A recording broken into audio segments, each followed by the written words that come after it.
Jantung Atacama terbakar di bawah terik matahari tengah hari. Seekor iguana Pasifik merayap rendah di atas tanah yang retak, tatapannya terpaku pada seekor kumbang yang sedang berjalan sendirian di antara debu. Kumbang itu berhenti, merasakan getaran, namun sudah terlambat. Iguana itu menerjang, rahangnya mengatup dengan presisi yang tak kenal ampun. Inilah irama Atacama, gurun terkering di dunia.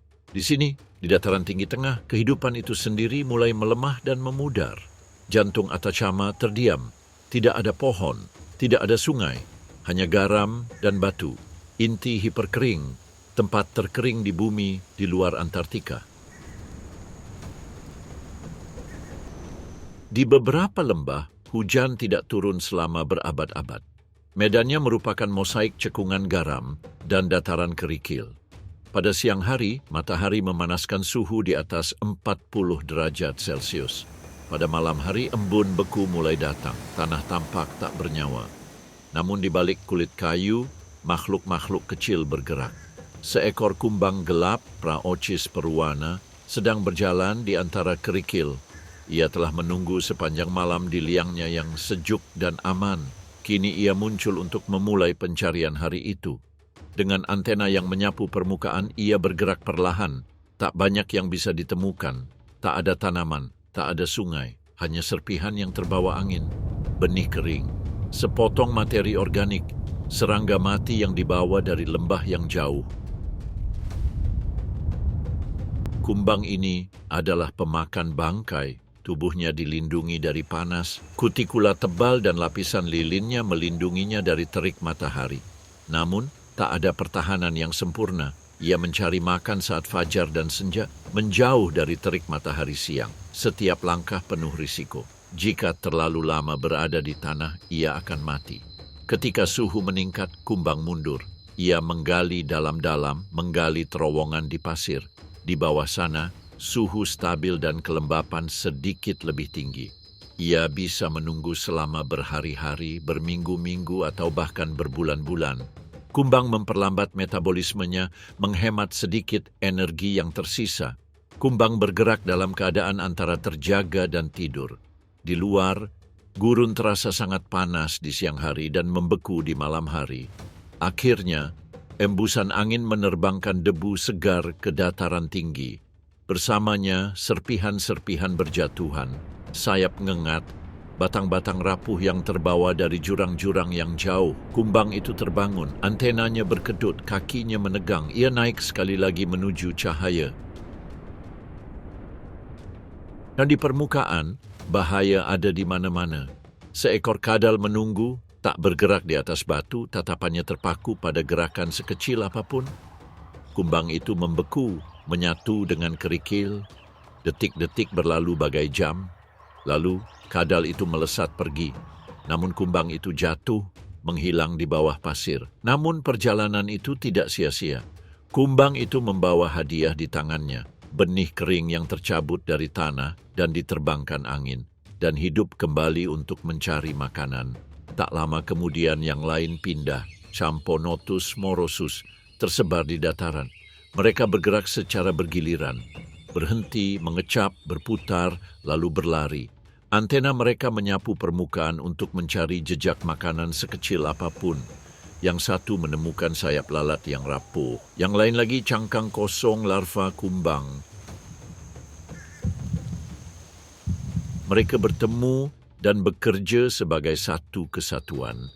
Bersama-sama, mereka menyeret hadiah itu kembali ke koloni tersembunyi mereka. Jam-jam pertama ini adalah jendela untuk bertahan hidup. Menjelang siang, bebatuan akan terbakar. Suhu melebihi 40 derajat Celcius. Kelembapan menguap dalam hitungan detik. Makhluk apapun yang terpapar akan binasa. Semut tahu ini. Oleh karena itu, mereka pun mundur dan bersembunyi. Di bawah permukaan, seluruh koloni semut turun ke lapisan dingin di bawah kerikil. Para pekerja memadati lorong-lorong. Sang ratu tetap tak bergerak, terlindungi di dalam kamarnya. Selama berjam-jam, berhari-hari, bahkan berbulan-bulan jika perlu, mereka tetap terkurung. Ketika makanan langka, Koloni semut mengurangi aktivitasnya. Pekerja menjadi lesu. Sang ratu berhenti bertelur. Seluruh masyarakat terjerumus ke dalam kelesuan. Mereka tidak mati. Mereka menunggu. Hanya ketika kebetulan membawa kelembapan, koloni itu hidup kembali. Namun, sepanjang sejarah yang diketahui, tidak pernah turun hujan di sini. Meski begitu, kelembapan tetap mencapai sini melalui kabut tipis, pulsa kelembapan mikro, atau anomali El Niño yang luar biasa.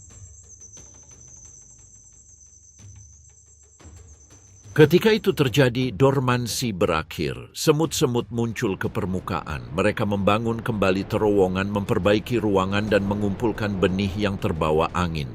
Gurun pun bermekaran dengan aktivitas, tetapi hanya untuk waktu yang singkat. Namun momen seperti itu jarang terjadi. Pada sebagian besar tahun tidak ada kabut atau hujan, hanya kekeringan. Semut membagi persediaan mereka dan hidup dari remah-remah. Lalu ada predator. Seekor kadal mengawasi dari balik bebatuan. Matanya terpaku pada jejak seekor semut. Ia menunggu semut pekerja menyimpang terlalu jauh, lalu menyerang. Semut itu lenyap seketika. Matahari terbit. Tanah berpijar panas. Permukaannya kini kosong. Semua kehidupan telah mundur. Di gurun terkering di bumi, di mana hujan mungkin tidak turun selama puluhan tahun, kehidupan tetap bertahan. Saat fajar, bebatuan berkilauan karena embun beku. Dari celah batu, sebuah kepala muncul. Seekor kadal. Iguana Pasifik Atacama, Microlophus atacamensis. Dia tidak bergerak. Malam telah membuat tubuhnya kaku, hampir tak bernyawa. Napasnya pendek, detak jantungnya lambat. Ia baru bergerak ketika sinar pertama menyentuh tanah. Kadal itu merayap maju, merapat di atas batu yang dihangatkan matahari. Tulang rusuknya mengembang, kulitnya menggelap menyerap panas. Perlahan, energi gurun meresap ke dalam pembuluh darahnya. Perburuan dapat dimulai. Ia mengamati dataran berkerikil. Seekor kumbang bergerak perlahan di tanah yang tertutup garam. Kadal itu menerjang. Serangannya cepat, rahangnya mengatup rapat. Kumbang itu tertelan dalam hitungan detik. Sosok lain menyelinap mendekat, seekor semut, menyimpang terlalu jauh dari jejaknya. Lidah kadal itu menjulur, tubuhnya melengkung, dan serangga itu pun lenyap. Menjelang tengah pagi, suhu meningkat. Tanahnya terbakar, batu terbakar. Kadal itu tak bisa tinggal di sana. Dalam keamanan celahnya, ia beristirahat. Gerakannya melambat, tubuhnya mendingin di tempat teduh. Di luar, gurun pasir terasa kosong. Berjam-jam berlalu, matahari terbenam, suhu turun. Sekali lagi, kadal itu merangkak ke tempat terbuka. Tak lama kemudian, udara menjadi cukup dingin untuk perburuan berikutnya. Seekor lalat melayang rendah di atas kerikil. Kadal itu menunggu, tak bergerak seperti batu. Lalu ia menyerang. Lalat itu tersangkut di udara, tertelan bulat-bulat. Seekor ngengat mendekat mengepakkan sayapnya. Tak lama kemudian gurun mendingin dengan cepat. Kadal itu melambat seiring turunnya suhu. Ia menekan batu menahan panas siang hari. Embun beku akan terbentuk lagi. Di musim dingin, perjuangan ini semakin intensif. Suhu malam hari turun di bawah nol. Serangga mundur, menyisakan sedikit makanan untuk diburu. Kadal memperlambat metabolismenya, bergerak lebih sedikit dan makan lebih sedikit, menunggu musim paceklik berlalu. Namun ketika musim panas kembali, lajunya semakin cepat. Telur yang terkubur di bawah kerikil menetas menjadi kadal kecil. Sejak kecil, mereka harus mengikuti ritme yang sama. Berjemur, berburu, bersembunyi, bertahan hidup. Banyak yang gagal dan banyak yang berhasil. Di gurun yang hujannya mungkin tak turun selama puluhan tahun, reptil ini berkembang biak dengan baik, diukur dari derajat panas dan kecepatan detiknya. Namun tidak semua wilayah sama. Namun, bahayanya tetap ada. Kabut pagi bergulung dari Samudra Pasifik, menempel di tebing-tebing. Di sini, di pesisir Atacama, Seekor degu berlarian di antara rerumputan pantai yang jarang, namun bahaya mengintai. Seekor rubah culpeo berjongkok di bebatuan. Ia telah melihat hewan pengerat kecil itu. Degu membeku, tetapi dia tidak merasakan apapun. Tiba-tiba rubah itu menerkam. Hukum Atacama yang keras menimbulkan dampak buruk. Sementara itu Samudra Pasifik dingin, kelabu dan tak berujung. Dari sana, kabut Chaman Chacha membubung. Uap air yang perlahan mengepul, bergerak semakin dalam ke pedalaman, mendaki lereng-lereng gersang. Gurun di sini berbeda. Tidak sepenuhnya kering seperti dataran tinggi di tengah. Perbukitan memerangkap kabut, membuatnya tetap rapat. Kelembaban menempel pada batu, pasir, dan duri semak. Lumut kerak pucat menyebar di bebatuan. Rerumputan jarang mengangkat bilahnya. Semak-semak kecil menambatkan lereng. Di sini, kabut bagaikan hujan. Itulah kehidupan. Di puncak bukit pasir, seekor kumbang kabut, Physogaster, memanjat, nitidicolis. Kabutnya tebal. Kumbang itu berhenti, memiringkan tubuhnya, dan menunggu. Punggungnya menghadap kabut, kepalanya terbenam di pasir.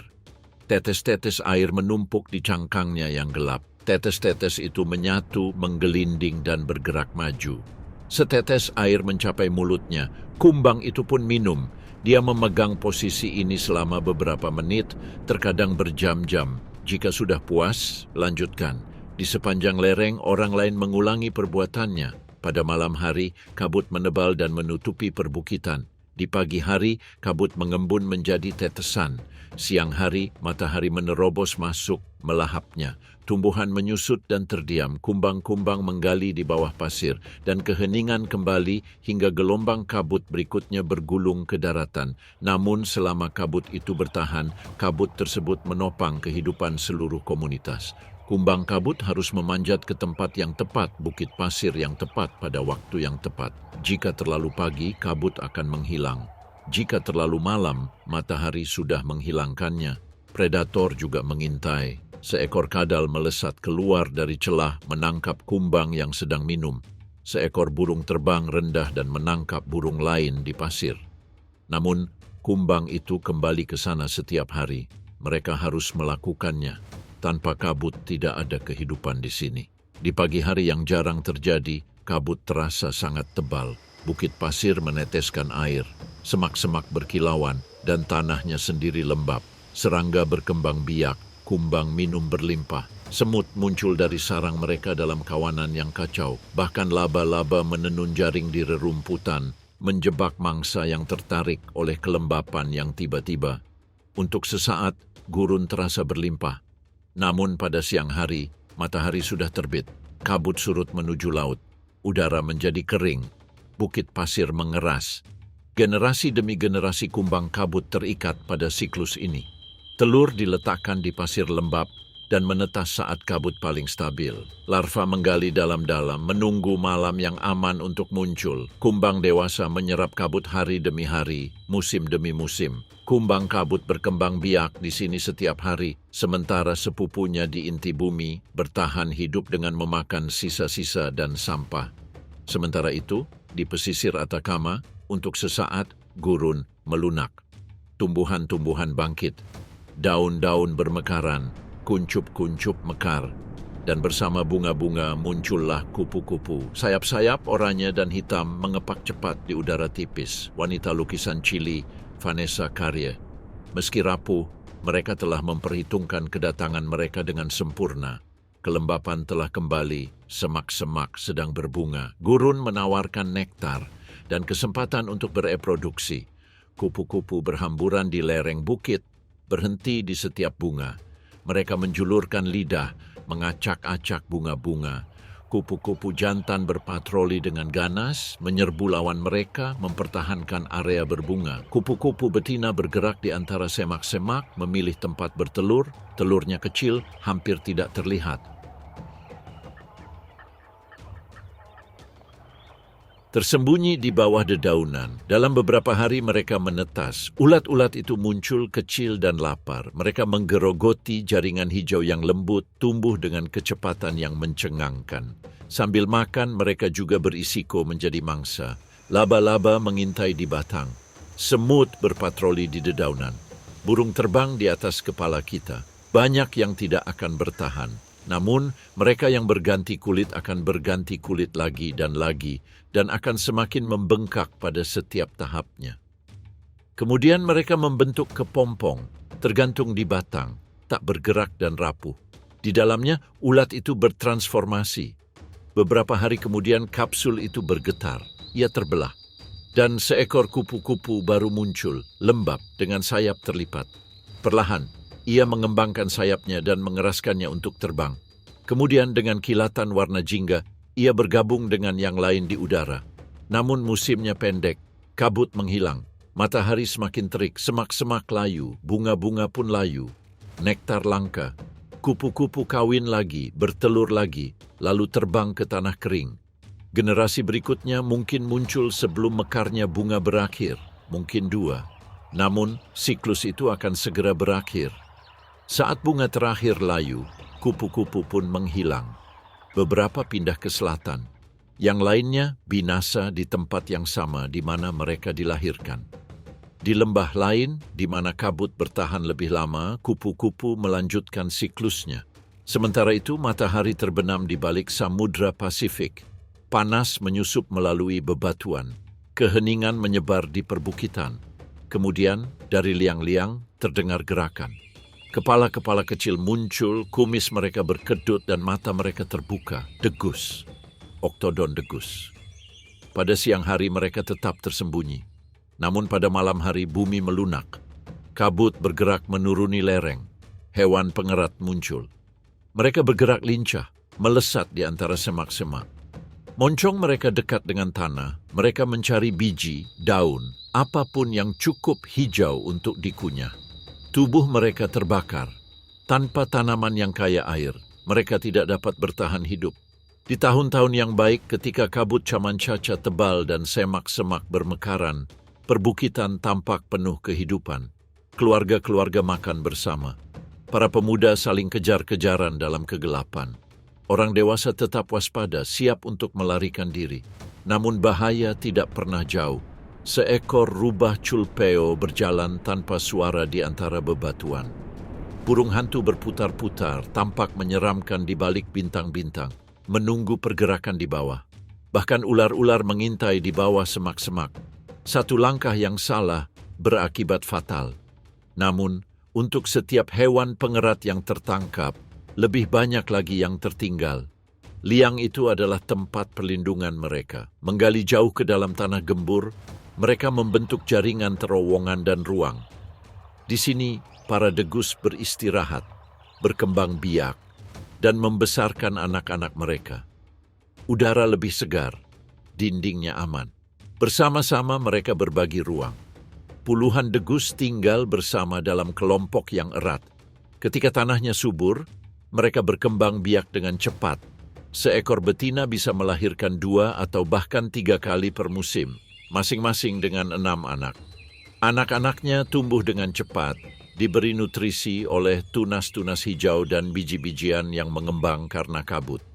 Mereka segera bergabung dengan penjelajahan malam, menambah jumlah anak di permukaan. Namun Atacama tidak bersahabat lama-lama. Pada tahun-tahun kekurangan, semak-semak menjadi layu, benihnya menghilang, air di dalam tanaman mengering hingga menghilang. Kemudian koloninya berkurang, jumlah anakannya lebih sedikit. Banyak anak anjing yang tidak bertahan hidup. Namun ketika kabut kembali menebal, daratan pun mekar. Dan bersamaan dengan itu, hewan pengerat kembali berdatangan. Puncak reproduksi mengikuti setiap denyut kelembapan. Pada tahun-tahun El Niño, ketika hujan mengguyur dataran tinggi yang biasanya gersang, Atacama dipenuhi kehidupan. Benih yang terkubur puluhan tahun langsung bertunas.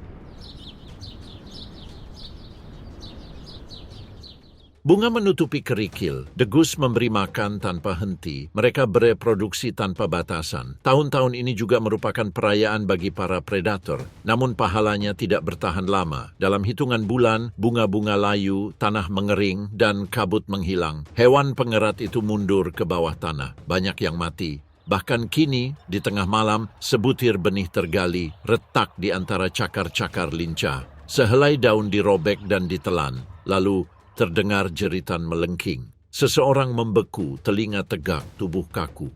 Tanah bergetar oleh langkah kaki yang terinjak-injak. Rubah telah kembali. Sebuah perlombaan.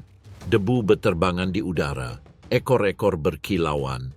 Beberapa berhasil mencapai liang tepat waktu. Satu tidak. Rubah menyerang, rahangnya mengatup dan ekornya mencambuk saat ia membawa mangsanya ke dalam kegelapan. Menjelang fajar, para degus itu menghilang, kembali bersembunyi di bawah tanah. Sementara itu, Samudra Pasifik menghantam tebing-tebing hitam. Buih-buih bergolak, burung-burung camar mengepakkan sayap, burung kormoran menyelam, dan di antara ombak, penguin Humboldt, Spheniscus yang anggun dan lincah Humboldti, putih dan hitam. Mereka membelah ombak seperti torpedo, tubuh yang ramping berputar dan berguling, dan sayap mengepak seperti sirip. Ikan-ikan teri berhamburan, dan kawanan itu hancur berkeping-keping dalam sekejap. Perburuan berlangsung sengit. Setiap penguin menerkam, mematahkan paruhnya, menelan ikan utuh-utuh. Selama beberapa menit, laut bergolak karena perburuan. Kemudian, secepat awalnya, kawanan itu berkumpul kembali. Ini bukan penguin es dari Antartika. Mereka tinggal di tepi gurun. Mereka menuju jalur sempit tempat sungai Atacama bertemu dengan lautan. Disinilah arus Humboldt yang dingin dan kaya nutrisi bermula. Para penguin bertengger di bebatuan. Tubuh mereka basah kuyup dan tatapan mereka tajam. Mereka memanjat dengan kikuk, menggaruk dengan cakar mereka, dan dengan sayap mereka terbentang untuk menjaga keseimbangan. Mereka datang ke daratan untuk bereproduksi. Jauh di atas air pasang, liang-liang menandai tebing. Beberapa digali di endapan guano, yang lain di tanah berpasir. Pasangan-pasangan merangkak masuk. Mereka memperkuat ikatan mereka dengan penghormatan ritual, menundukkan kepala dan mengepakkan sayap. Di dalam liang, telur-telur diletakkan dalam buayan, dua terkadang hanya satu. Induk-induknya bergantian, yang satu mengerami telur, yang lain berburu. Panas di luar tak tertahankan. Namun di dalam liang, sejuk, teduh, dan aman. Anak-anak burung menetas, buta, dan tak berdaya. Tangisan mereka samar dan terus-menerus. Induk-induknya kembali dengan tembolok penuh ikan yang setengah tercerna. Mereka memompanya ke dalam mulut anak-anaknya yang terbuka. Ini sama sekali bukan petualangan tanpa risiko. Predator berpatroli di ombak. Singa laut melontarkan diri dari ombak. Camar rumput laut menukik ke bawah, menangkap mereka yang lengah. Bahkan di darat, bahaya mengintai.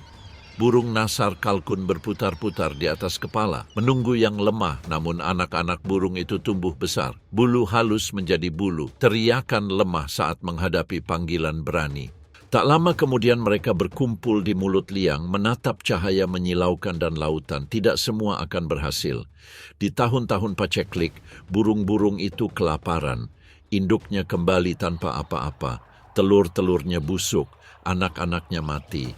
Saat arus deras, ikan-ikan pun berlimpah. Koloni menjadi makmur. Jika gagal selama tahun-tahun El Niño, keseimbangannya runtuh. Lautan sedang menghangat. Ikan teri menyebar ke perairan yang lebih dalam. Burung-burung itu menjadi lapar, terdampar, dan tidak dapat memberi makan anak-anaknya. Jumlahnya menurun drastis. Beberapa koloni menghilang sepenuhnya. Namun, ketika arus kembali, demikian pula pengguin. Di bawah permukaan, ribuan ikan teri bergerak. Berkelompok, tubuh mereka berkilau bagai perak cair. Di atas, langit bergejolak. Sekumpulan sayap hitam putih berkumpul, berputar-putar. Mereka adalah burung bubi Peru, sula beraneka ragam.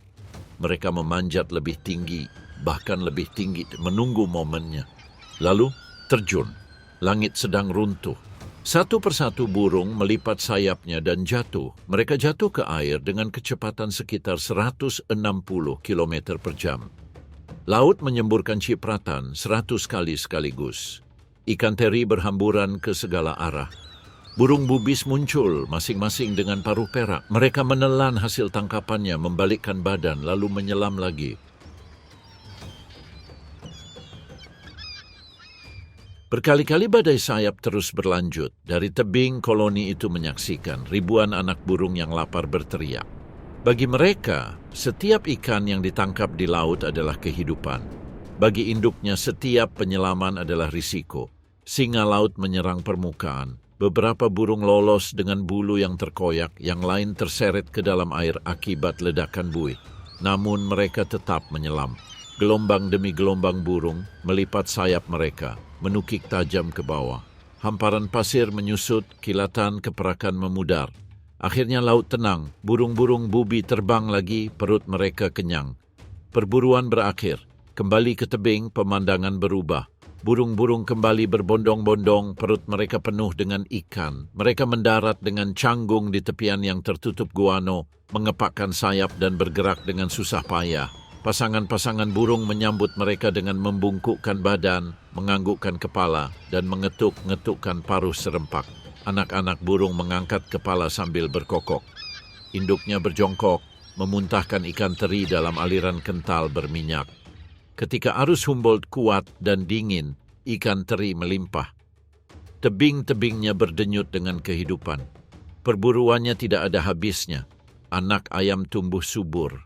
Namun, pada tahun-tahun El Niño, ketika laut menghangat, gundukan pasir menghilang ke kedalaman. Koloni-koloni runtuh. Anak-anak burung kelaparan di liang mereka, induknya pulang dengan tangan hampa. Seluruh musim gagal. Bahkan di tahun-tahun yang baik, seperti tahun ini, bahayanya tetap ada. Burung camar rumput laut berputar-putar di atas tebing. Seekor anak ayam meringkuk sendirian di celah, bulu-bulunya yang lembut berkibar tertiup angin. Induknya telah pergi ke laut. Sebuah bayangan melintas di atas kepala. Seekor camar rumput laut berputar-putar, matanya waspada dan cakarnya siap. Anak ayam itu membeku. Camar itu menyelam. Cakar kecil menggores batu. Paruhnya patah. Itu menjerit. Dalam sekejap mata, burung camar menangkap anak ayam itu. Dia bergerak ke udara dengan tangkapannya. Di bawah, koloni itu memanggil, tetapi burung muda itu sudah tidak ada lagi. Sementara itu, kembali di koloni, saat senja, hiruk-pikuk mereda. Para pemburu terakhir muncul dari ombak, basah kuyup, kelelahan, syarat mangsa. Tebing-tebing menggelap, nyanyian-nyanyian melembut, dan laut kembali hitam. Hanya deburan ombak yang terdengar. Gundukan pasir lainnya akan muncul besok. Paduan suara anak ayam lainnya akan berteriak meminta makanan. Dan payudara akan merespon. Sementara itu, Atacama menanti. Selama puluhan tahun, tanahnya tandus. Tiba-tiba, hal itu terjadi. Awan-awan berkumpul. Dipenuhi kelembapan dari Pasifik, mereka bergerak ke daratan. El Niño mendistorsi iklim. Dan gurun pun meluap. Hujan hanya beberapa milimeter, tidak lebih. Benih yang terkubur bertahun-tahun akan teraduk di dalam tanah. Dalam beberapa hari warnanya menyebar ke seluruh lereng. Gurun bermekaran. Bunga Alstroemeria menyala jingga di atas batu. Nolana menumpahkan warna ungu dan biru ke pasir. Ribuan, jutaan bunga mekar sekaligus. Ini adalah gurun berbunga yang langka. Dengan bunga, kehidupan mengalir. Lalat melayang berdengung rendah, melesat dari satu bunga ke bunga lainnya. Ngengat terbang menembus awan saat senja, sayapnya tertutup serbuk sari. Lebah berdengung dengan ganas, sarangnya penuh nektar. Serangga-serangga itu berkembang biak dengan kecepatan yang mencengangkan. Seminggu kemudian tak satu pun yang tersisa. Selanjutnya, udara bergetar dengan sayap mereka. Peringatan predator. Kadal-kadal muncul dari celah-celah batu. Mereka berpesta, menangkap lalat, melahap ngengat, melahap mangsa yang sebelumnya tak pernah mereka temukan dalam jumlah sebanyak itu. Hewan pengerat mengikuti mereka. Degus dan tikus tanah muncul dari liang mereka untuk memanfaatkan kesempatan itu. Namun di gurun kelimpahan menarik para pemburu. Burung alap-alap tiba lebih dulu, meluncur di atas padang rumput. Dengan gerakan tiba-tiba, mereka menyerang, mengatupkan cakarnya pada hewan pengerat yang digemukkan oleh bunga. Di atas batu, burung culpeo menyelinap. Mereka memburu hewan pengerat, kadal, dan makhluk apapun yang berani menikmati kelimpahan yang tiba-tiba ini. Dari atas, gurun tidak dapat dikenali. Lalu, secepat dimulainya, secepat itu berakhir. Matahari semakin terik, tanah menjadi kering, bunga layu, kelopak bunga menggulung, dan warna memudar menjadi debu. Serangga tersebut menghilang hampir sama tiba-tibanya seperti kemunculannya. Kadal-kadal itu mundur ke dalam celah-celah. Hewan pengerat masuk ke dalam liang. Burung elang itu pun menjauh. Para rubah terus melaju. Namun terlepas dari segalanya, hati Atakama bersinar putih. Di sini, seekor avoset mengarungi perairan dangkal. Kakinya yang panjang membelah permukaan air yang berkilauan. Paruhnya yang terangkat bergerak maju mundur dalam lengkungan konstan mengamati air asin. Riak-riak kecil menyingkap mangsa tersembunyi. Udang air asin. Avoket menyerang. Kemudian lebih banyak penyisiran, lebih banyak penangkapan. Garam membentang hingga ke cakrawala, berkerak dan retak di bawah langit biru yang menyala-nyala. Hujan hampir tidak dikenal di sini. Namun, tersembunyi di bawah kerak yang menyilaukan, air merembes ke atas. Ia terakumulasi di cekungan dangkal, terperangkap di laguna yang berkilauan. Dan di dalam air garam yang tidak bersahabat ini, kehidupan tetap bertahan. Kecil, rapuh, dan tak kenal ampun. Udang air asin tak asing dengan kondisi ekstrim. Mereka berenang di tempat yang tak ada ikan pun yang bisa bertahan hidup. Perairan hipersalin yang dapat membunuh sebagian besar makhluk hidup adalah tempat berlindung mereka. Siklus ini tak kenal ampun. Udang betina membawa telur-telur dalam jumlah besar. Dalam beberapa hari, telur menetas menjadi nauplii atau larva kecil. Nauplii ini mengepakkan kaki mereka serempak, menyaring makanan dari kuah asin. Makanan mereka? Alga mikroskopis. Di musim panas, seiring meningkatnya suhu, air lelehan Andes meresap ke dalam laguna, melunakkan kadar salinitasnya. Udang air asin bereaksi seketika. Populasi meningkat menjadi jutaan. Di atas, flamingo turun. Kaki-kaki mereka yang panjang menembus permukaan air. Paruh mereka yang melengkung ke bawah. Mereka menyaring air garam, melahap ribuan udang dalam setiap gigitan. Bagi udang, melarikan diri adalah hal yang mustahil. Kelangsungan hidup mereka hanya mungkin terjadi berkat jumlah mereka yang besar. Ketika air mengental dan kadar garam melebihi toleransi mereka, mereka mengubah strategi. Telur-telur tersebut disegel dalam kista pelindung cangkang kecil yang mengeras melawan panas, dingin, dan perjalanan waktu itu sendiri. Kista-kista ini tenggelam ke dasar laguna. Mereka dapat menunggu bertahun-tahun, bahkan puluhan tahun, hingga airnya melunak lagi. Kemudian, dengan tanda-tanda perubahan pertama, kehidupan kembali berjalan. Sementara itu, dataran garam Atakama membentang tak berujung. Laguna-laguna dangkal tersebar di antara hamparan garam yang menyilaukan. Awalnya, laguna-laguna itu tampak kosong. Lalu, sebuah gerakan. Kaki-kaki panjang membelah air. Sayap merah muda berkilauan di langit gurun, flamingo. Pada pagi hari, burung-burung berjalan membentuk lengkungan, kepala miring. Paruh bergerak dari satu sisi ke sisi lain. Setiap gerakan menyaring udang dan alga yang menumpuk di sarang-sarang halus di dalam paruh mereka. Menjelang siang, panas semakin terik. Udara terasa panas, air menyusut di bawah terik matahari. Flamingo mundur ke perairan yang lebih dalam. Sayap mereka setengah terbuka untuk mendinginkan diri. Bulu-bulu mereka berkilauan, diwarnai oleh pigmen makanan yang mereka konsumsi. Tanpa udang dan rumput laut, warna merah mudanya akan memudar. Namun kesenjangan itu tidak menentu. Ketinggian air naik dan turun seiring turunnya salju di Andes. Di suatu tahun, sebuah cekungan kaya dan penuh dengan makanan. Di tahun berikutnya, cekungan itu mengering dan berubah menjadi garam yang pecah. Para flamingo harus berpindah tempat. Dari satu laguna ke laguna lain, terkadang ratusan kilometer jauhnya, mereka terbang berkelompok. Di musim panas, air lelehan mengalir dan mengisi kolam-kolam.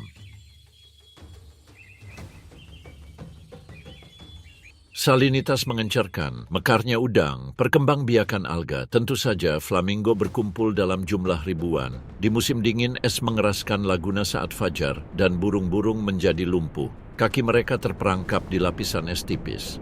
Namun seiring matahari terbit, air melunak dan burung-burung kembali mencari makan. Perkembangbiakan menjadi langka dan sulit. Di dataran garam terpencil, burung-burung membangun gundukan lumpur.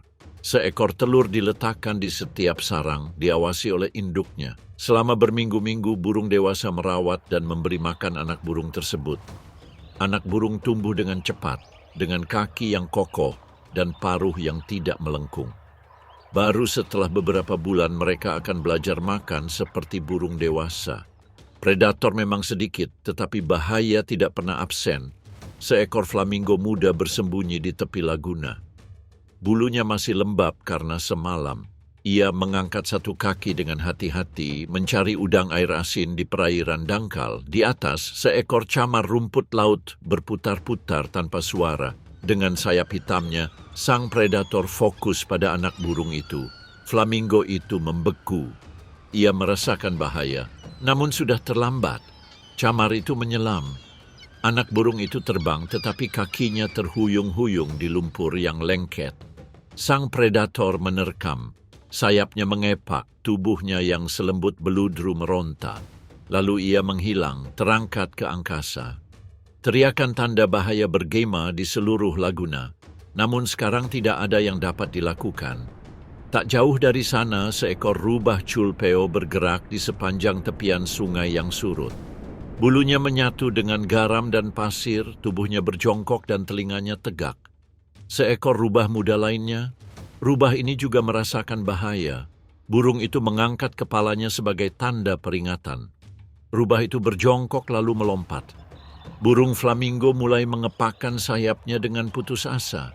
Air memercik ke telapak kakinya dan lumpur beterbangan kemana-mana. Rubah itu terpeleset, salah memperhitungkan lompatannya, dan tersandung. Anak ayam itu mencapai air yang lebih dalam, mengibaskan pasir. Untuk saat ini ia selamat. Rubah itu bersembunyi di balik bayangan. Hari-hari berlalu, kemudian fajar baru. Namun ada sesuatu yang terasa berbeda. Kawanan ikan teri keprakan yang biasa telah menghilang. Arus Humboldt telah menghangat, menyebarkan ikan-ikan ke kedalaman. Seekor flamingo dewasa mengangkat lehernya yang panjang, mengintip ke dalam air garam. Ia merentangkan sayapnya. Ia berjalan dengan langkah mantap menyusuri kolam-kolam dangkal. Ujung filter direndam, diangkat lalu disaring lagi. Tidak ada apa-apa. Udang air asin kecil jarang ditemukan. Camar dewasa lainnya berkumpul, kepala tertunduk dan paruh bergerak serempak. Persaingan semakin ketat. Satu camar berhasil menyisir area. Camar lainnya berdesakan, mengepakkan sayap dan menegangkan leher panjang mereka. Dari atas, camar kelp mencari mangsa empuk atau telur yang terbengkalai karena stres. Bahkan orang dewasa pun berhati-hati. Seekor camar menyelam di dekat tepi kolam dangkal. Flamingo-flamingo itu membentangkan sayap mereka, menciptakan penghalang hidup di sekitar mereka yang masih mencari makan. Beberapa lolos tanpa cedera, yang lain diusir, paruh mereka kosong, terpaksa mencari di tempat lain. Matahari terbit lebih tinggi, kolam renangnya menyusut, panas menguapkan sedikit air yang tersisa. Flamingo melompat dari satu tempat ke tempat lain, leher mereka tertekuk dan kaki mereka terbenam di lumpur tebal yang asin. Flamingo dewasa dapat bertahan hidup lebih lama daripada anak burung. Namun, setiap jam tambahan tanpa makanan melemahkan otot-otot mereka dan mengurangi kesiapan mereka untuk terbang. Saat malam tiba, keputusasaan meningkat. Beberapa meninggalkan laguna sepenuhnya, berjalan menuju kolam-kolam yang jauh. Yang lain tetap tinggal. Namun, di tahun-tahun El Niño tidak ada kelegaan. Saat matahari terbenam di balik tebing curam, para dewasa berkerumun di tepian yang tersisa, bulu-bulu mereka berkibar tertiup angin. Namun, bahkan di tahun tersulit sekalipun, kehidupan terus berjalan. Namun ini pun akan berlalu, dan ketika laguna-laguna dangkal berkilau biru dialiri oleh lelehan salju Andes yang jauh, avoset dan bebek bermigrasi secara massal. Mereka datang bersama hujan ketika air lelehan mengisi cekungan dan melunakkan air garam. Lantai yang biasanya senyap bergetar karena suara-suara. Avoket itu anggun, berkaki panjang, berwarna hitam putih. Paruhnya melengkung ke atas seperti sabit. Dengan gerakan cekatan, ia membelah air, menyaring serangga dan udang dari permukaan. Di samping mereka, bebek-bebek mengayuh dengan lincah, meluncur dan menyelam dengan paruhnya. Namun mereka datang bukan hanya untuk makanannya. Musim panas menghadirkan kesempatan unik. Dengan air yang stabil dan tepian yang landai, mereka bersarang. Di sepanjang tepi laguna, avoset menggali rongga-rongga dangkal di lumpur. 4 telur berbintik, tersamarkan di balik kulit kayu, terekspos ke langit dan angin. Seekor induk alpukat berdiri sebagai penjaga. Pasangannya berada jauh, mencari krustasea kecil dan larva serangga. Sementara itu, seekor rubah culpeo meluncur di sepanjang pantai yang jauh. Sang ayah membeku, semua bulunya menegang. Telur-telurnya tak berdaya. Rubah itu mendekat, tertarik oleh aromanya. Namun sang ayah menolak untuk mundur. Ia mengepakkan sayapnya dengan tiba-tiba, membesar. Teriakan melengking menembus udara. Rubah itu berhenti. Telinganya mengepak, lalu ia menerjang. Induknya menerjang ke depan, mengepakkan sayapnya, menampar wajahnya. Paruhnya patah. Kakinya terbenam ke dalam lumpur. Si rubah mundur selangkah, terkejut. Avoket menyelam lagi. Menguntit predator tanpa henti.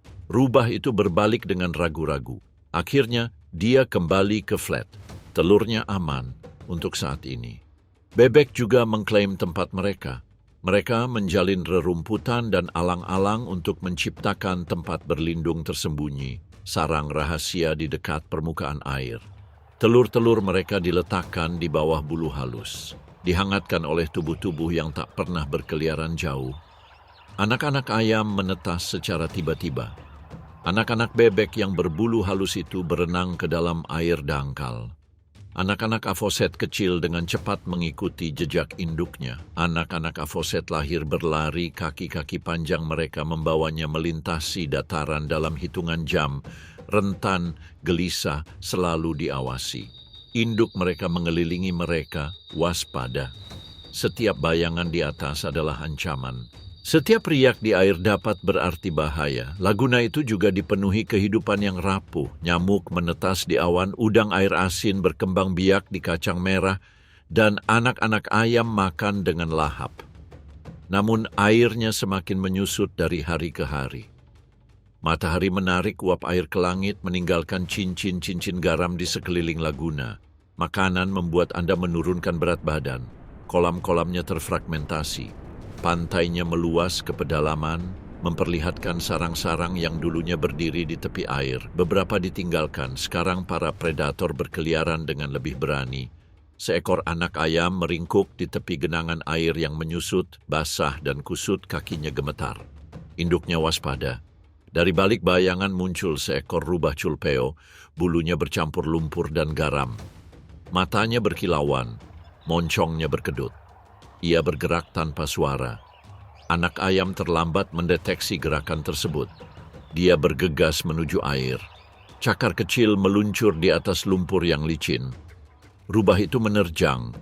Ia mengepakkan sayapnya dengan sia-sia. Ia membuka paruhnya dengan suara memekik putus asa. Sang predator menutup rahang anak ayam itu. Bulu-bulunya berhamburan tertiup angin. Seekor induk berlari sambil mengepakkan sayapnya, tetapi rubah itu sudah terlanjur mundur. Anak ayam itu telah pergi. Anak ayam yang selamat membeku. Orang tua menelepon, memindai, dan mengubah posisi. Bahayanya terus-menerus. Burung camar menukik ke bawah dari atas. Rubah berkeliaran di perairan dangkal. Keluarga harus pindah. Kawanan tiba-tiba berdatangan. Bebek-bebek terbang lebih dulu. menuju lahan basah di seberang gurun. Avokat juga terbang berkelompok dengan gelisah. Tempat pembibitan kosong secepat terisi. Tidak semua selamat dalam perjalanan. Anak-anak ayam tertinggal.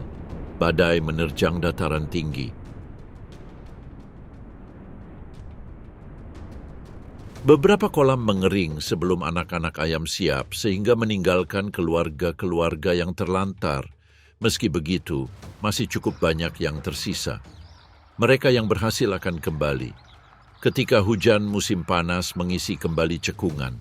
Ketika salju yang mencair melunakkan garam dan laguna-laguna bernapas kembali, siklus itu kembali berlanjut. Bebek-bebek berceloteh di perairan dangkal. Avocat menggerakkan paruhnya yang melengkung di dalam air. Sarang-sarang akan muncul lagi dari lumpur dan alang-alang. Sementara itu Atacama tampak tak berujung. Namun di sini bumi terlipat ke dalam, jurang membelah gurun, jurang. Di sini seekor hewan pengerat merayap di antara semak berduri. Ia telah mencari makan sepanjang malam, namun ia tidak sendirian. Seekor rubah culpeo berjongkok di balik bebatuan, telinganya tegak dan tubuhnya menegang. Tiba-tiba terdengar garukan ringan. Seketika rubah itu menerkam. Pengejarannya singkat. Hewan pengerat itu ditangkap dan rahangnya mencengkeramnya erat-erat. Kibasan ekornya dan pemburu itu menghilang dalam kegelapan. Saluran-saluran ini telah digali oleh banjir purba. Kering hampir sepanjang tahun, mereka mengumpulkan sedikit air yang masih sampai ke mereka dari ketinggian yang jauh. Kehidupan menempel di antara bebatuan. Kaktus tumbuh, semak yang kuat dan rendah. Genangan air muncul setelah hujan yang jarang turun. Di oasis ini, hidup Vizcacha Selatan, Lagidium vizcachia. Sekilas, ia tampak seperti kelinci, dengan telinga panjang dan moncong kasar. Namun, ekornya yang tebal dan lebat melengkung ke atas. Ia lebih mirip tupai daripada kelinci. Matanya, terbuka dan waspada, selalu mengawasi. Pada siang hari berjemurlah. Di tepian yang dihangatkan matahari, ia merentangkan tubuhnya tanpa bergerak, menyerap panas melalui bulunya. Gurun terasa dingin di pagi hari, bahkan lebih dingin lagi di malam hari. Untuk bertahan hidup, ia mengumpulkan panas lebih awal dan menyimpannya jauh di bawah tanah. Lalu ia menunggu. Sekeras batu, ia bertengger di tonjolan batu. Burung elang berputar-putar di atas kepala kami. Rubah berkeliaran di bawah. Satu gerakan ceroboh bisa berarti kematian. Namun, di atas batu itu aman dan menyatu sempurna dengan tebing-tebing yang pecah. Namun, saat malam tiba, Vizcacha terbangun. Ia meninggalkan tempat bertenggernya dan diam-diam turun ke dasar jurang. Di sini, di antara semak-semak dan rerumputan yang berakar di urat-urat air yang tersembunyi, ia mencari makan. Tunas-tunas muda, kaktus, biji-biji yang tertiup angin. Keluarganya terus berlanjut. Vizcacha hidup berkoloni. Puluhan berkerumun dalam labirin celah dan tepian. Mereka bergerak bersama, merumput dalam kelompok-kelompok yang tersebar. Telinga mereka terus-menerus waspada. Alarm tiba-tiba dan mereka semua menghilang di antara bebatuan ditelan bayangan. Bagi predator, pengejaran seringkali berakhir dengan frustrasi. Pencarian makanan di malam hari ini tiada henti. Siklus ini berulang malam demi malam, tahun demi tahun. Mayat-mayat itu lenyap di celah-celah. Dengan sayap terlipat dan cakar terentang, elang itu menyelam. Seekor Vizcacha salah memperhitungkan lompatan di antara bebatuan. Sang predator menangkapnya. Keheningan menyelimuti. Sisa koloni berkerumun di celah-celah yang teduh. Bahkan ketika malam tiba dan gurun mendingin, bahayanya tetap ada. Sebagian bertahan hidup, sebagian lagi binasa. Namun koloni Vizcacha tetap ada. Generasi demi generasi hidup berdampingan. Mereka buang air besar di jamban bersama. Aroma mereka menandai wilayah itu selama puluhan tahun. Di musim kemarau, tanaman layu dan sumber makanan berkurang. Vizcacha melemah. Beberapa koloni menghilang, terpaksa meninggalkan satu jurang dan pindah ke jurang lain. Namun saat hujan kembali turun, siklus itu berlanjut lagi. orang muda dilahirkan. Batu-batu itu beresonansi sekali lagi dengan suara cakar. Untuk saat ini, saat hari baru menyingsing, koloni kembali ke tepiannya. Mereka meregangkan badan menguap lalu diam kembali. Namun malam tiba dengan cepat di gurun. Jurang-jurang menjadi hidup dalam kegelapan. Dan dari antara bebatuan muncul seorang pemburu. Rubah Chulpeo, Lycalopex bulunya tebal, berwarna abu-abu dan kemerahan, serta menyatu dengan debu dan semak belukar. Matanya bersinar kuning dalam cahaya yang memudar, cakar-cakarnya menapak lembut di atas kerikil, nyaris tak bersuara. Rubah itu oportunis. Di gurun ini, ia pasti oportunis. Malam ini, ia mendengarkan bisikan samar seekor hewan pengerat, kibasan sayap serangga yang kering. Telinganya berputar, menangkap getaran sekecil apapun dalam keheningan. Lalu, jeda. Sebuah lompatan, debu menyebar, sebuah teriakan memecah malam. Perburuan itu berhasil. Chulpeo melahap Vizcacha. Gigitan cepat, tulangnya berderak. Dalam hitungan menit, ia menghilang dengan moncong terangkat, siap mencari mangsa berikutnya. Serangga berlimpah setelah hujan, belalang, kumbang, dan ngengat berkerumun di sepanjang tepi jurang. Rubah mengambilnya dengan mudah, memotret mereka dari udara, menariknya keluar dari tanah. Selama berminggu-minggu, serangga menjadi makanan utama mereka. Namun, ketika bunga-bunga layu, ketika serangga-serangga menghilang, Rubah beradaptasi. Hewan pengerat, Vizcacha, burung-burung yang bersarang rendah di tepi jurang, hewan pengerat adalah favoritnya. Rubah tahu jejak mereka. Ia menunggu di pintu masuk liang, tak bergerak seperti batu. Waktunya telah tiba. Memukul. Penghargaan lainnya dimenangkan. Namun Rubah tidak sendirian. Burung pemangsa terbang tinggi di atas kepala. Burung hantu melayang tanpa suara di kegelapan. Semuanya bersaing untuk mendapatkan mangsa yang sama. Keseimbangan itu rapuh dan Rubah harus fleksibel. Terkadang ia mengikuti jejak bangkai, sisa-sisa elang atau burung nasar. Kadang-kadang ia menjarah telur dari sarang yang dangkal. Pada saat kelangkaan, Rubah akan mendekati pemukiman manusia di tepi gurun, pengumpulan sampah, mencuri ayam, memetik buah dari kebun. Banyak yang jatuh ke dalam perangkap dan peluru. Di jurang, Rubah memainkan peran penting. Setiap hewan pengerat yang ditangkap, setiap serangga yang dikonsumsi, membentuk keseimbangan ekosistem yang rapuh ini. Dengan mengendalikan populasi mereka, mereka mencegah penggembalaan semak dan rerumputan yang jarang. Reproduksi juga mengikuti musim. Ketika mangsa melimpah, pasangan-pasangan akan berkumpul. Mereka menggali liang di gundukan pasir atau di bawah batu. Di sanalah anak-anaknya lahir. Kecil, buta, mengeong, mencari kehangatan. Kedua induk bertanggung jawab menyediakan makanan, membawa makanan ke liang, dan dengan gigih melindunginya dari para penyusup. Orang muda tumbuh dengan cepat. Dalam beberapa minggu mereka muncul untuk bermain di pintu masuk liang. Permainan mereka meniru berburu, melompat, mengejar, dan menggigit. Tak lama kemudian, mereka mengikuti orang dewasa dalam penjelajahan mereka ke jurang, belajar menguntit, mendengarkan, dan menangkap mangsa. Pada tahun pertama mereka sudah menjadi pemburu sejati, siap untuk bubar. Mereka akan menempa wilayah baru di lanskap yang tak kenal ampun ini. Bahaya selalu mengintai di sekitar mereka. Puma berburu di dataran tinggi dan terkadang turun ke jurang. Elang menyerang dari atas. Penyakit, kelaparan, dan penganiayaan manusia memakan korban. Meskipun demikian, Chulpeo tetap ada. Jangkauannya membentang di sepanjang Andes, dari Patagonia hingga Peru. Hal ini menjadikannya salah satu karnivora yang paling tersebar luas di Amerika Selatan.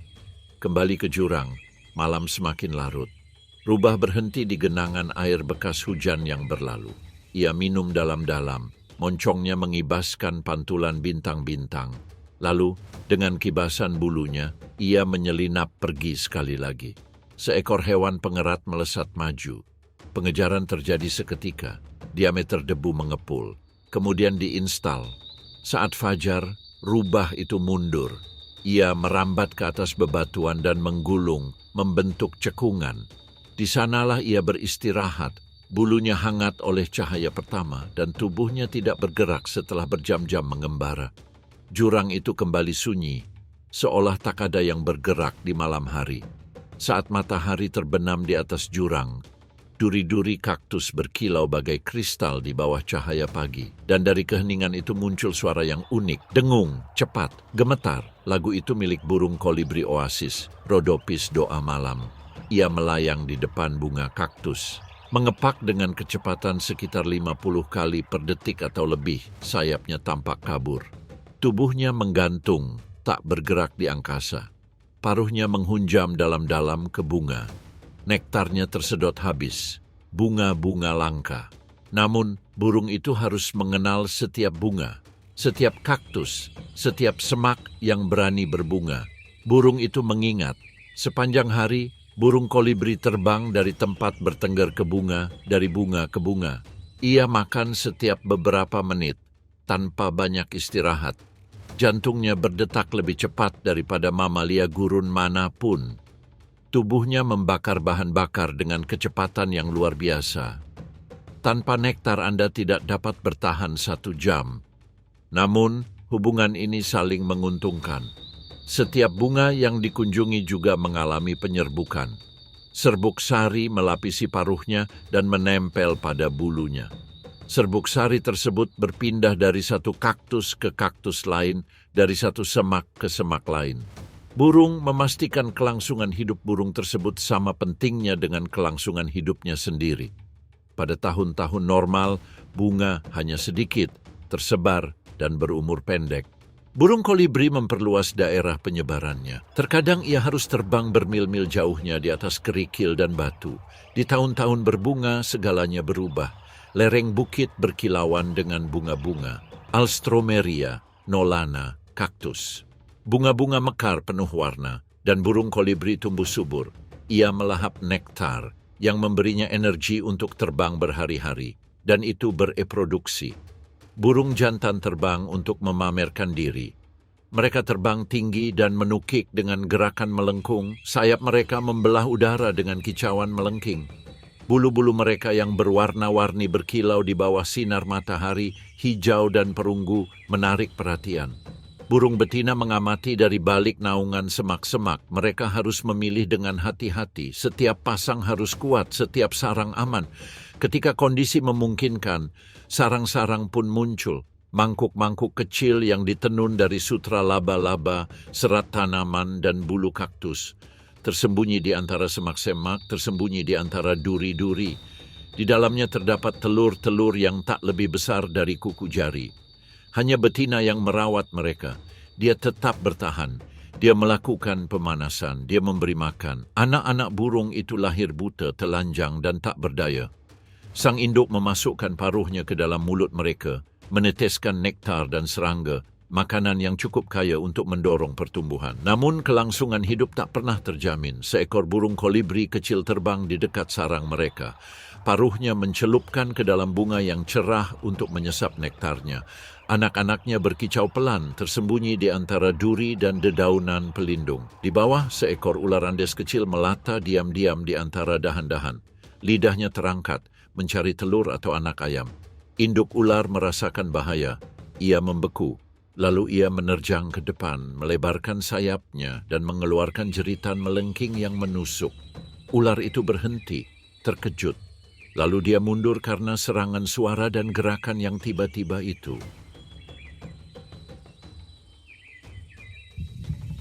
Detik-detik berlalu, anak-anak burung mengintip dengan gugup dari tepi sarang, kicauan lembut bergema. Sang ayah melanjutkan aksi bertahannya, mengepakkan sayap dan mengibaskan bulu ekornya. Ular itu menguji serangan, bergerak mendekat, menyelam lagi. Tiupan bulu dan panggilan lainnya. Akhirnya predator itu mundur. Anak ayam tetap aman di sarangnya, gemetar namun hidup. Hari demi hari bulunya tumbuh, sayapnya terbentuk, dan kekuatannya bertambah. Dalam beberapa minggu, mereka terbang kikuk di sekitar tepian sarang. Mereka akan segera terbang di udara. Saat malam tiba, burung kolibri menghadapi tantangan lain. Cuaca dingin. Suhu malam hari di jurang-jurang itu anjlok. Untuk makhluk sekecil itu yang cepat terbakar, risikonya sangat besar. Untuk melawan, ia memperlambat lajunya. Tubuhnya pun terlelap, detak jantungnya menurun, suhu tubuhnya anjlok. Saat fajar, ia terbangun lagi, siap untuk hari berikutnya. Siklus ini berulang kembali, hari demi hari, tahun demi tahun. Untuk saat ini, jurang itu tetap tak bergerak. Udara kering menyempit, debu menumpuk di tempat angin berlalu. Di sini, serangga langka, lebah-lebah soliter terbang rendah, Antidium tergomarginatum. Antena mereka menyapu tanah. Mereka mencari area tanah yang cukup lunak untuk digali. Depresi kecil, sempurna. Dia menggali. Ia membawa serbuk sari dan nektar untuk satu telurnya. Di atas matahari bersinar, lebah itu mundur ke dalam terowongan yang sempit. Kemudian awan-awan tiba. Gumpalan abu-abu melayang turun dari pegunungan Andes. Udara mendingin. Setetes hujan jatuh di bumi yang gersang. Tanah melunak, kehidupan bangkit. Lebah-lebah soliter muncul. Sayap mereka berkilau.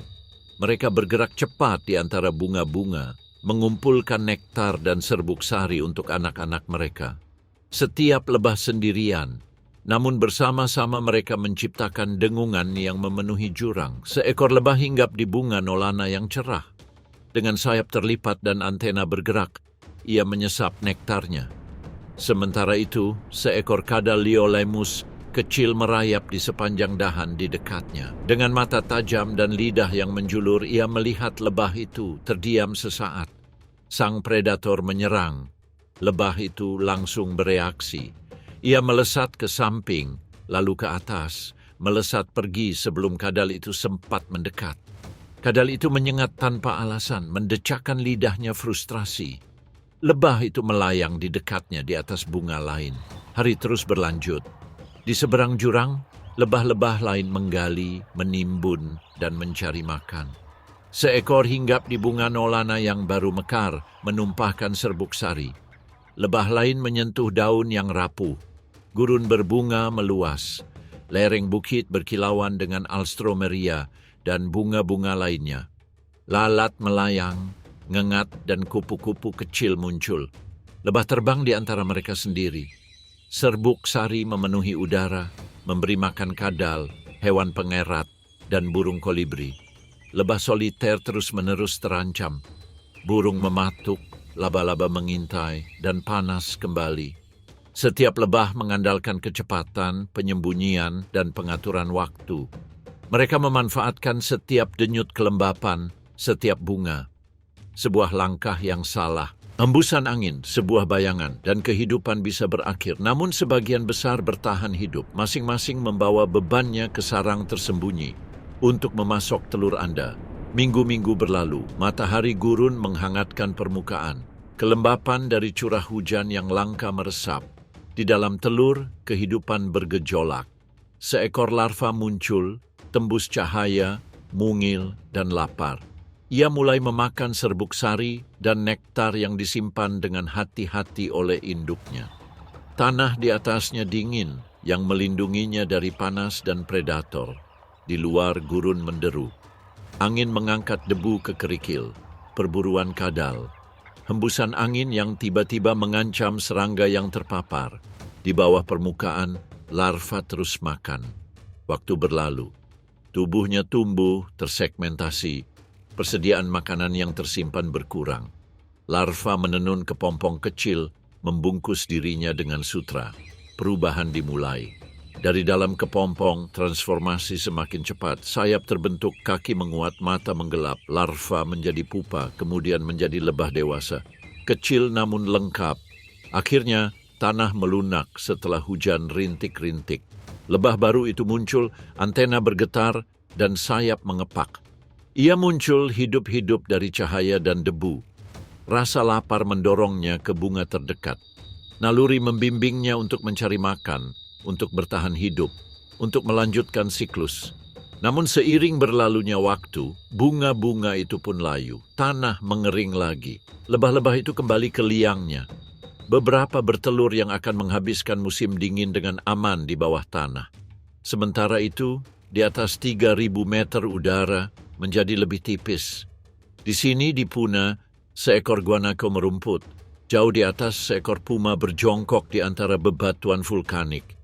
Bulunya yang kecoklatan menyatu dengan tanah. Guanaco itu mengangkat kepalanya, lubang hidungnya mengembang. Namun sudah terlambat, puma itu menerkam.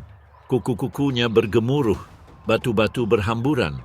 Kucing itu mendekat, melompat, dan dengan beban berat melemparkan mangsanya ke tanah. Dan begitu saja, semuanya berakhir. Angin terus bertiup kencang melintasi dataran tinggi. Rumputnya menempel di tanah, rapuh karena kedinginan. Puna meluas jauh dan luas. Ini adalah atap Andes. Ini adalah rumah bagi para vikunya, lama vikugnya. Ramping dan halus, dengan bulu keemasan dan mata gelap yang waspada. Di dekatnya, sepupu mereka yang lebih berat, Guanaco, bergerak dengan langkah yang lebih lambat dan lebih terukur. Setiap hari dimulai sama. Fajar menyingsing tiba-tiba, matahari membakar udara tipis. Embun beku mencair di rawa-rawa. Kini rawa-rawa itu menjadi padang rumput hijau kenyal yang dialiri mata air tersembunyi. Kawanan ternak berdatangan. Kepala tertunduk, gigi-gigi mengatupkan gigi pada helaian rumput pendek. Mereka merumput tanpa henti, bibir berkedut, rahang mengatup. Vicunya tinggal dekat padang rumput basah. Tubuh mereka ramping, perut mereka kecil, bulu mereka menahan panas, tetapi tubuh mereka tetap ramping. Guanaco memiliki jangkauan yang lebih luas, lebih besar dan lebih kuat. Mereka melintasi lereng terbuka, menempa jalan mereka ke dataran tinggi ketika padang rumput mulai menipis. Mereka menoleransi pakan yang lebih ramping, lumut kerak, dan rerumputan yang kaku. Tetapi mereka pun harus kembali ke air. Ketika mereka melakukannya, hidung mereka tenggelam ke dalam laguna, moncong mereka basah di kolam es. Di musim panas, hujan turun, puna menghijau, lahan basah dipenuhi kehidupan. Kawanan ternak berkembang biak, merumput dengan bebas. Di sini, induk vicunya bergerak dengan gelisah. Sebuah getaran gerakan, kelahiran dimulai, otot-otot menegang, napas menjadi semakin pendek dan dangkal. Di sekelilingnya, ibu-ibu lain merumput, waspada, menit demi menit berlalu. Seekor anak sapi kurus meluncur di atas rerumputan lembab, kakinya gemetar, tetapi ia berdiri dengan susah payah. Sang induk dengan lembut menyenggolnya dengan moncongnya, membimbingnya ke sisinya. Tak lama kemudian, sebuah bayangan melintas di lereng bukit yang jauh. Seekor cara-cara berputar-putar mencari-cari, sang ibu menjadi kaku. Leher terentang, telinga tegak, ia memposisikan diri di antara anak singa dan langit, tubuhnya meringkuk siap menendang jika predator mendekat. Anak singa itu gemetar. Induk-induk singa lainnya merapatkan barisan. Anak-anak singa berkerumun di tengah, membentuk lingkaran pelindung. Embusan angin membawa panggilan samar rubah Andes yang jauh. Waspada, induk-induknya mengentakkan kaki, mendengus, dan mengibaskan ekornya. Bahayanya memang ada, tetapi untuk saat ini kawanan itu bertahan. Anak sapi yang baru lahir melangkah ragu-ragu dan tertatih-tatih untuk menemukan ritmenya. Induknya memerah susunya. Sang induk tetap di sisinya, mendorongnya, menggiringnya dengan cermat saat ia belajar merumput. Matahari terbit lebih tinggi, angin bertiup kencang. Kawanan ternak bergerak perlahan melintasi lahan basah. Hari-hari berlalu. Lalu berminggu-minggu, lalu bulan, musim dingin kembali, salju menyapu dataran tinggi, rumput menjadi kaku, udara terperangkap dalam es, makanan ternaknya menyusut. Kawanan-kawanan itu berkumpul lebih dekat satu sama lain. Para vicunya berkerumun rapat, napas mereka membentuk gumpalan uap. Para Guanaco membentuk kelompok-kelompok padat, bergerak serempak di sepanjang lereng es. Tubuh mereka menyimpan panas, kelimpahan mereka melindungi mereka dari predator. Keseimbangan di sini rapuh. Bayangan menyelinap di punggung bukit yang jauh. Otot-otot menegang di bawah bulu coklat keemasan. Tatapan terpaku, puma menunggu. Kawanan bergerak, anak-anaknya berzigzag, induk-induknya mendekat. Seekor puma jantan muda bergerak sedikit lebih dekat, teralihkan oleh segumpal rumput. Tatapan puma tertuju padanya. Tiba-tiba, sang predator menerkam. Otot-ototnya menegang. Ekornya mencambuk untuk menjaga keseimbangan. Ia menerjang ke depan.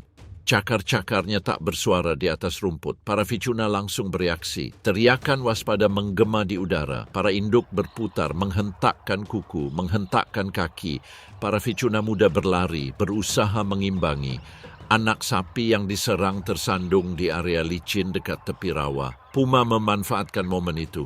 Rahangnya yang kuat mengatup, menancapkan giginya di tengkuk. Perjuangan itu singkat. Anak singa menggeliat, menendang-nendang dengan kukunya dan matanya terbuka lebar. Sang induk berbalik, kepala tertunduk, gigi-giginya terbuka, kuku-kukunya berdebum di udara. Namun dia tidak bisa menyelamatkan anaknya. Yang lain membentuk setengah lingkaran pelindung, tetapi puma itu sudah menyeret mangsanya ke tempat aman di bebatuan terdekat. Tak lama kemudian ia menghilang ke dalam bayangan, kemenangan terjamin. Kawanan itu ragu-ragu, telinga berkedut, tubuh menegang. Anak-anak puma gemetar, induk-induknya mendengus dan menghentakkan kaki. Setelah tenang, kawanan yang tersisa melanjutkan merumput. Waspada. Peringatan. Kawanan bertahan hidup dengan tetap waspada. Para penjaga berdiri tegak, telinga tegak, dan tenggorokan siap berteriak waspada. Saat tanda pertama muncul, kawanan itu melarikan diri, derap kaki kuda, dan berhamburan melintasi dataran. Para vicunya membentuk kelompok-kelompok kecil, masing-masing dipimpin oleh seekor jantan dominan. Ia melindungi dengan ganas, menyerang pesaingnya dan mengejar mereka dengan gonggongan bernada tinggi. Harem mereka mencari makan di dekat situ, dengan anak-anaknya di sisi mereka. Hanya pejantan terkuat yang mendominasi wilayah tersebut. Sisanya berkeliaran dalam kelompok-kelompok bujangan menunggu kesempatan. Para guanaco berkumpul dalam kelompok yang lebih besar dan kurang tersebar. Pada malam hari, dataran tinggi menjadi keras. Suhu turun di bawah titik beku. Kawanan-kawanan itu berbaring di cekungan. Kaki-kaki mereka rapat dan tubuh mereka saling menempel. Napas mereka membentuk awan yang melayang lalu menghilang di udara dingin yang tipis. Waktu berlalu, hawa dingin semakin kuat, namun fajar selalu datang dan bersamanya perjalanan lambat kembali ke lahan basah. Sementara itu, Puna gelisah. Seorang pemburu bergerak. Otot-ototnya menegang di bawah bulunya yang kecoklatan. Matanya mengamati setiap lereng, setiap rumpun-rumput. Keheningan itu mutlak. Puma, Kankolo, berhenti. Ekornya bergoyang-goyang. Kawanan vicunya merumput di kejauhan. Kaki-kaki menegang. Napas terhenti. Sang predator menuruni punggung bukit. Embusan angin berubah arah. Aroma kawanan tercium. Hidung berkedut. Telinga berputar. Puma memperkirakan jarak. Waktu adalah segalanya. Para vicunya mengangkat kepala. Telinga bergerak. Anak-anaknya mendekati induk mereka, waspada. Sang predator membeku. Satu langkah yang salah, perburuan pun kalah. Menit demi menit berlalu. Puma semakin mendekat. Rerumputan melengkung di bawah anak tangga yang ringan. Bebatuan menawarkan perlindungan. Tatapanmu tertuju pada seekor jantan muda, teralihkan oleh tunas-tunas muda. Tiba-tiba, sebuah gelombang. Otot-otot menegang. Ekor berkedut mencari keseimbangan. Puma menerjang ke depan. Kawanan itu merasakan gerakan. Panggilan peringatan menyebar melalui lahan basah. Ibu-ibu berputar, kakinya sedang memompa. Betis bergerak dan menerjang. Namun mangsanya telah ditangkap. Pertarungannya singkat. Sebuah pukulan. Tendangan terakhir. Predator menyeret hadiahnya ke arah bebatuan yang teduh. Tak jauh dari sana, sebuah sarang tersembunyi di bawah bongkahan batu. Celah-celah teduh menyembunyikan induk dan anak-anaknya. Di dalam, anak-anak beruang bergerak. Mata kecil mereka berkedip-kedip dalam remang-remang. Mereka meregangkan badan, menguap dan merintih pelan. Induk mereka memperhatikan, otot-ototnya menegang di bawah bulunya yang berwarna coklat keemasan.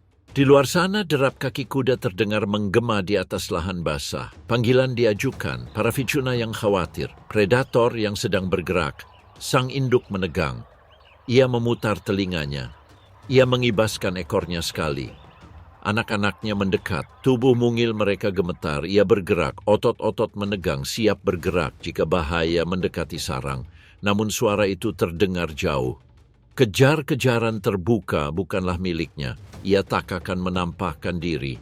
Tidak, saat anak-anak mereka masih rentan, menit-menit berlalu begitu cepat.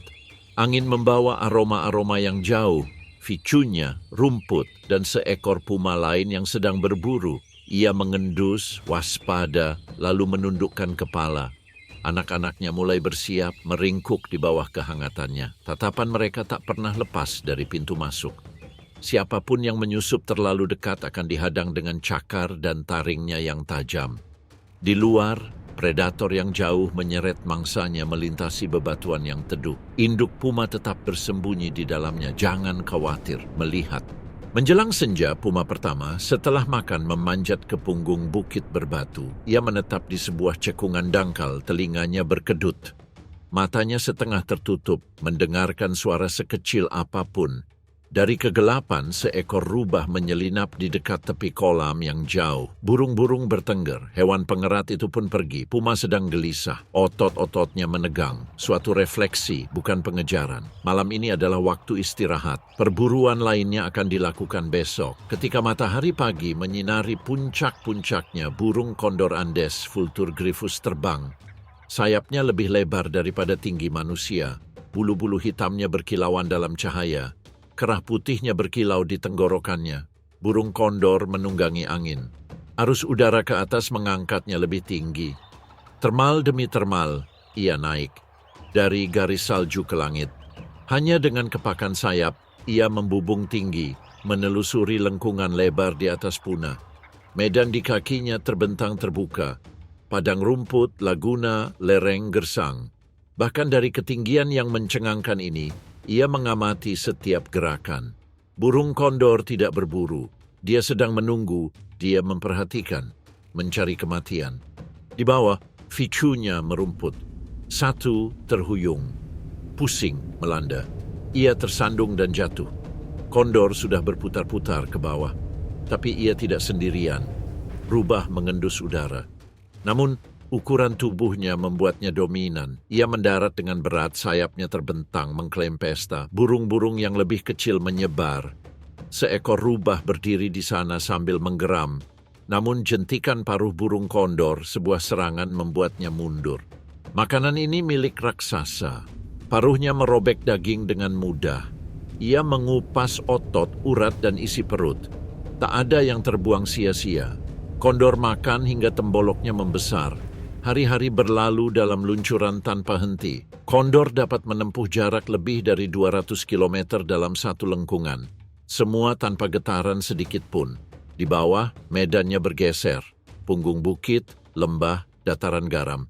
Namun hidup tidak melulu soal terbang dan berpesta. Bersarang dimulai setahun sekali. Tinggi di tebing yang tak terjangkau, di atas lembah gletser dan tebing yang tersapu angin, kondor mengklaim rumah mereka. Wajah-wajahnya yang kasar melindungi mereka dari predator, rongga dan tepian melindungi generasi berikutnya. Sepasang burung mendarat serempak.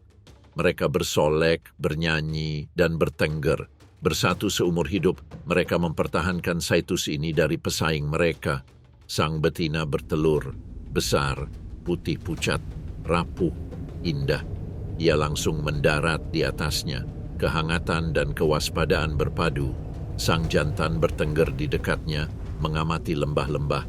Jam berganti hari, telur diputar dan didorong perlahan. Bulu-bulu mereka melindungi mereka dari hembusan angin dingin. Kedua induknya tak kenal lelah. Yang satu memberi makan dan merawat, sementara yang lain mengembangkan sayapnya di arus termal, siap berburu atau mengusir penyusup. Di bawah, vicuna merumput di puna. Guanaco berkeliaran di lereng-lereng yang jauh. Rubah berkeliaran, selalu waspada. Namun tebing itu tetap tak tersentuh. Minggu-minggu berlalu, telur mulai bergetar. Retakan-retakan kecil muncul. Kicauan samar bergema di dalam cangkang. Si betina bergerak waspada. Si jantan mengepakkan sayapnya di birai waspada. Akhirnya, seekor anak ayam muncul, basah, canggung dengan mata terbuka. Ia melawan, mengepakkan sayapnya yang tipis. Induknya melindunginya dengan membungkusnya dengan bulu-bulu sebagai bentuk perlindungan. Sang ayah tetap dekat, waspada, dan siap mencegat ancaman apapun. Anak ayam itu beristirahat menggigil dalam kehangatan induknya. Tangisannya yang lirih meminta makanan. Induknya bergantian terbang, mencari sisa-sisa makanan di tanah, dan kembali membawa sisa-sisa makanan. Anak ayam itu menggeliat canggung, mengepakkan sayapnya melawan angin. Tangisannya lirih namun mendesak. Seekor cara-cara terbang di dekatnya, matanya waspada dan cakarnya siap. Anak ayam itu gemetar. Sang induk menegang, bulu-bulunya acak-acakan dan matanya terpaku. Sang ayah berputar-putar, sayapnya membentuk sudut, mengamati setiap puncak. Arus termal mengangkatnya dengan mudah. Ia menukik, menjerit, cakarnya siap. Cara-cara itu berbelok, ketakutan oleh serangan mendadak itu. Sang induk mengembangkan sayapnya dan mengibaskan ekornya. Anak burung itu meringkuk di antara bulu-bulu halus. Induknya bergantian terbang dan waspada. Cara-cara menguji lagi, memberanikan diri mendekat. Kepakan sayap, kicauan gelisah, lalu ia mundur lagi. Berjam-jam berlalu, ancaman itu pun mereda. Ketenangan kembali ke tepian. Anak burung itu menjelajah dengan hati-hati, menginjak batu, menguji keseimbangannya. Induknya tetap waspada. Berbulan-bulan berlalu sebelum ia mengembangkan sayap pertamanya. Sayapnya berat dan sulit dikendalikan. Tebing itu bagaikan tempat lahir sekaligus penjara. Satu langkah yang salah bisa berarti kematian, namun nalurilah yang mendorongnya. Ia mengepakkan sayapnya ke udara, berulang kali menguatkan otot-ototnya. Akhirnya, momen itu tiba. Anak burung itu terbang, jatuhnya sungguh mengerikan. Udara menangkapnya. Ia membubung tinggi. Siklus itu dimulai lagi. Hidup kondor panjang, 40 tahun, 50, bahkan lebih di alam. Namun, dunia mereka semakin menyempit. Manusia berburu dengan ketakutan palsu bahwa burung kondor akan membunuh ternak. Serpihan timbal meracuni darah mereka saat memakan bangkai yang ditinggalkan pemburu. Saluran listrik mengganggu jalur penerbangan. Habitat menyusut. Langit semakin berbahaya. Namun burung kondor tetap bertahan. Dilindungi di cagar alam, dihormati dalam tradisi Andes. Bagi suku Inca, ia adalah utusan para dewa yang menyatukan bumi dan langit. Bahkan hingga kini, sayapnya yang lebar tetaplah sosok yang mengesankan. Untuk saat ini, angin dingin berhembus melintasi padang rumput. Kristal es terbentuk saat fajar, mencair di siang hari, dan kemudian kembali di malam hari. Namun, di perairan tenang Laguna Pegunungan Alpen, seekor capung, Symbion telebasis, mengapung. Tubuhnya berkilau metalik di bawah sinar matahari. Sayapnya yang transparan mengepak dengan ganas. Terlahir di air, bertransformasi menjadi terbang. Hidupnya yang singkat dihabiskan dalam urgensi yang dahsyat. Di bawah permukaan, tahap nimfanya kejam. Dilengkapi rahang yang dapat dipanjangkan, ia menyergap larva, berudu, dan bahkan ikan kecil. Berminggu-minggu makan memicu perubahan terakhirnya. Suatu pagi, ia berpegangan pada sebatang buluh. Kulitnya pecah-pecah.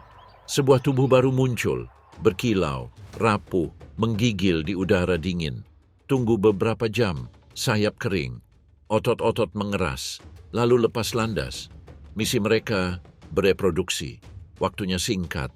Di ketinggian ini, musimnya pendek. Hanya dengan hujan musim panas, laguna-laguna meluap dan kehidupan bermunculan. Dalam hitungan minggu, capung harus menemukan pasangan, bertelur dan mati. Ia bergerak cepat di atas air, mengamati setiap riak dengan tatapannya. Serangga-serangga kecil berterbangan di dekat permukaan, nyamuk, kumbang kecil, larva nyamuk. Setiap penangkapan menambah kekuatannya yang memudar. Sepasang telur muncul, mereka melayang di sampingnya. Tarian perkenalan singkat pun dimulai. Mereka saling bertautan di udara, saling menempel sebentar lalu berpisah. Telur-telur itu jatuh perlahan ke permukaan laguna, terbenam di celah-celah tersembunyi di bawah tanaman terapung. Awan badai berkumpul. Angin bertiup kencang menembus lahan basah, menggerakkan alang-alang dan mengaduk kolam-kolam dangkal. Capung bertahan melawan hembusan angin, berpegangan pada alang-alang bila perlu. Kehidupan di sini rapuh dan cepat berlalu. Beberapa hari yang hangat dan air yang tenang menentukan kelangsungan hidup. Predator berkeliaran tanpa terlihat. Burung-burung kecil menukik ke bawah untuk menangkap serangga. Berudu melesat ke permukaan, bahkan nimfa lapar yang bersembunyi di bawah mungkin akan menerkam mereka yang lengah. Namun ia tetap bertahan, terbang, makan, dan bereproduksi. Matahari terbenam, namun ia melayang sekali lagi, menyimpan telur-telur terakhirnya di pusaran kecil. Dengan ini pekerjaan Anda selesai, musim akan menentukan berapa banyak yang akan bertahan dan muncul pada musim panas mendatang. Malam tiba. Capung bertengger di atas buluh, sayapnya terlipat dan tubuhnya tak bergerak. Sebentar lagi, udara dingin akan menghentikan penerbangannya. Namun di baliknya, nimfa yang tak terhitung jumlahnya bersembunyi di bawah air, menunggu, siap muncul kembali saat hujan kembali. Kehidupan terus berlanjut, bahkan di Puna Andes yang tinggi. Di dekatnya, seekor kumbang air, Nebrioporus ceres, muncul. Hembusan udara cepat, terperangkap di bawah sayapnya seperti lonceng selam. Lalu ia menyelam lagi. Kaki mengepak, cakar menyapu. Permukaan air beriak. Larva nyamuk mengapung tanpa diundang. Satu gerakan tunggal. Sekejap, makanan kecil diklaim. Kumbang itu meluncur di bawah alang-alang yang mengapung. Mata waspada, antena menyelidiki arus. Bayangan bergerak di atas. Seekor burung kecil mengepakkan sayapnya, mencari serangga. Kumbang itu bergerak lebih dalam, sayapnya terlipat rapat, ramping. Para predator lewat, tertipu oleh kecepatan dan kelincahannya. Jam demi jam berlalu. Kumbang itu terbang di atas laguna, berburu, mencari makan, dan bertahan hidup. Gelembung oksigen mengepul, kaki-kaki berdecak, rahang mengatup. Matahari terbit, suhu meningkat. Air mulai menghangat, kumbang itu berhenti sejenak di bawah batu yang terendam. Larva-larva kecil bergerak gelisah di dekatnya. Pukulan yang diperhitungkan makanan lainnya. Akan tetapi, musim ramai di Puna pendek saja. Awan badai bergulung-gulung dari Andes. Hembusan angin mengocok laguna. Kumbang itu mempertahankan jalurnya, bersembunyi di bawah vegetasi. Arus berputar, jarak pandang berkurang. Namun, ia tetap berburu. Minggu-minggu berlalu, permukaan air menurun. Tepian-tepian menyusut, retakan-retakan muncul di lumpur. Indra kumbang berubah. Ia mengubur diri di lumpur lunak, kakinya tertanam dan sayapnya terlipat. Di bawah permukaan, kehidupan melambat. Metabolisme menurun. Kelesuan sementara terjadi. Ia menunggu. Di bawah, larva bertumbuh. Kumbang baru muncul di musim berikutnya, melanjutkan siklus tersebut. Di atas, matahari dataran tinggi sebentar membakar laguna, namun kehidupan tetap ada di bawah. Ketika hujan kembali turun, salju mencair, dan kolam kembali meluap, kumbang akan muncul kembali. Sementara itu, di pinggiran bebatuan, larva lalat kadis, Smicridea anulicornis, menyeret sarangnya di sepanjang dasar laguna. Kerikil, ranting, butiran pasir, semuanya terbungkus rapi dalam sutra. Setiap bagiannya adalah perisai, kamuflase. Ikan itu melesat, mendekat. Kumbang bersembunyi di bawah permukaan, namun larva itu tetap bersembunyi. Di dalamnya, ia diam-diam memakan alga dan puing-puing yang mengapung. Hari-hari berlalu, arus berubah, sedimen bergeser, suhu berfluktuasi. Larva beradaptasi, mengganti cangkangnya, melindunginya dari hembusan dan gelombang air yang tiba-tiba. Beberapa minggu kemudian, perubahan itu terjadi. Kasusnya terpecahkan. Di dalam, transformasi dimulai. Larva bertubuh lunak itu perlahan-lahan menata ulang dirinya. Otot-ototnya berkembang, sayapnya terbentuk, dan rangka luarnya mengeras. Suatu pagi, larva itu terlepas. Cangkang sutranya pecah. Sayap-sayapnya yang rapuh berkilauan di bawah sinar matahari dataran tinggi. Orang dewasa itu berdiri. Dari laguna yang teduh ke langit terbuka, ia melayang sebentar, menguji keseimbangan lalu bergabung dengan kawanan. Sekumpulan tubuh halus melayang di atas air. Beberapa naik, yang lain menukik tertiup angin. Di atas, burung-burung berputar-putar. Bebek, burung pengicau kecil, dan sesekali burung pemangsa. Dalam sekejap, beberapa lalat cadis menghilang ke dalam paruh. Yang lainnya melarikan diri, dipakai dengan pakaian termal. Ditakdirkan untuk melanjutkan siklus. Orang dewasa kawin. Telur-telurnya diletakkan kembali ke dalam air, tersembunyi di antara batu-batu dan tanaman yang terendam. Generasi baru menunggu di bawah permukaan, dari inti hiperarit hingga perbukitan berkabut, dari dataran garam hingga laguna Andes yang tinggi. Geografi Atacama menentukan setiap kisah. Beberapa spesies mencari makan di bawah terik matahari, yang lain menari di awan yang berlalu di atas perairan pegunungan. Setiap ceruknya tepat, setiap mikrohabitat merupakan dunia tersendiri. Gurun ini mungkin tampak gersang pada pandangan pertama, tetapi di tengah bebatuan, pasir, garam, dan kabut, kehidupan tetap ada. Ia beradaptasi, ia bertahan hidup, ia berkembang pesat. Atacama bukanlah gurun pasir yang seragam.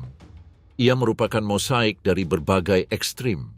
Di sini, kehidupan terasa rapuh, cepat berlalu, namun luar biasa ulet.